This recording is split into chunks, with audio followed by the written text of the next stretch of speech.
So I'm going to share something with you that is quite difficult for me to talk about. And it's a very sensitive topic for me, and I do that because I hope that if I can stand up here and talk about it, then you can go back to your families and your friends, and if you see domestic violence happening, you can talk about it as well, and you can intervene, and you can get involved, and you can try and stop it escalating to the point it did to with my family.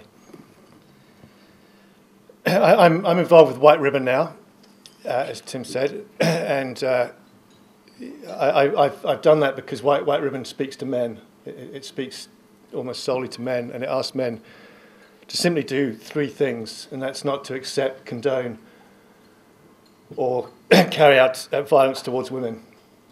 And that's a very important thing, and that's kind of at the heart of what we're trying to do. I got involved after my daughter, Emily Longley, was murdered 3 years ago by her partner, Elliot Turner. He murdered her in what I consider a particularly cowardly way. He stood behind her, he put his arm around her neck, and he choked the life out of her.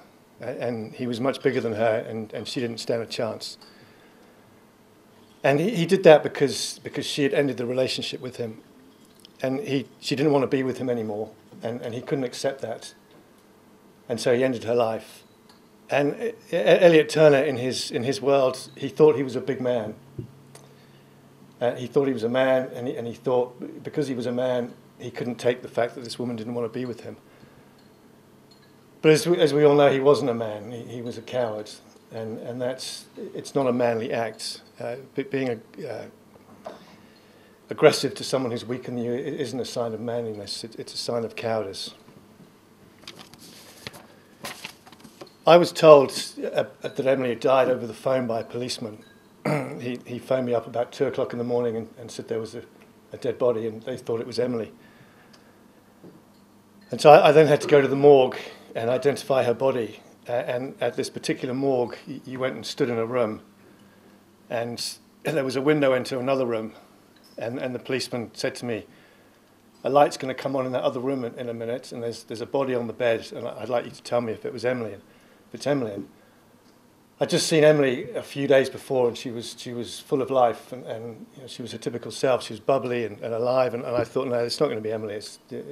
They made a mistake. How can this girl I saw just a few days before be dead? But sure enough, the light came on very slowly, and I saw a girl lying under a velvet blanket, and it was Emily. And so I went to the room, and I held her hand, and it was cold. And I just looked at her, and in that moment, a whole range of emotions wash over you. But the main one is that death is final. There's nothing you can do. I couldn't help Emily anymore. I couldn't bring her back. I couldn't solve this problem for her. It was final, and it was too late for me to do anything. And that's why I speak now, because if you guys find yourself in a situation where you're witnessing domestic violence, it's important to act before it's too late. Because when it's too late, it really is too late. And so we need to intervene before it gets to that stage. If we see this going on, and I know it can be really difficult, it can be really hard to confront a mate or talk to someone about it, but we need to get involved at the early stage, and so often we can reverse the most tragic thing happening.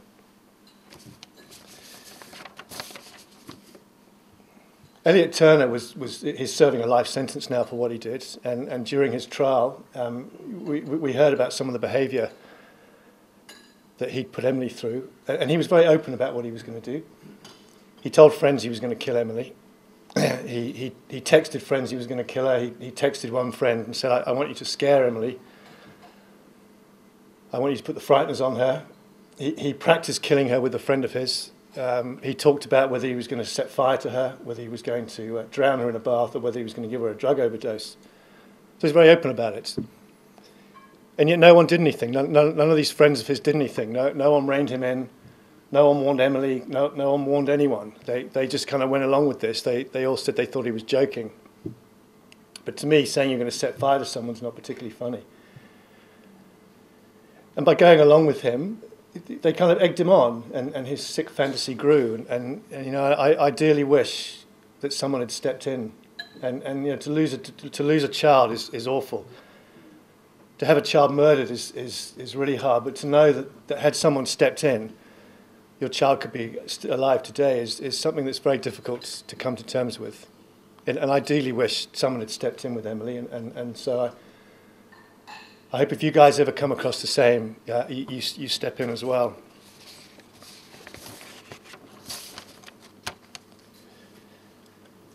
Emily knew what was going on. She even wrote a note to him one day that said, "I love you, but stop being so constantly aggressive. As men, as fathers, as husbands, we're role models for the next generation, and we need to teach them that it's not right to be violent. We should be supportive. We should encourage them to grow up in loving environments, and hopefully when they come around, the family and violence won't be talked about in the same breath." I really applaud you men tonight here. It's been fantastic. It's really nice to see you all doing such wonderful things and talking about it so passionately. And you know, I'm sorry I've talked about something that's not such a nice topic, but it's our responsibility as men. We are not all men are violent, as White Ribbon says, but most of violence against women is carried out by men, and it's up to us to try and change that. It's not up to the family court, it's not up to the police. They play a role. It's up to us to change being violent towards women and children.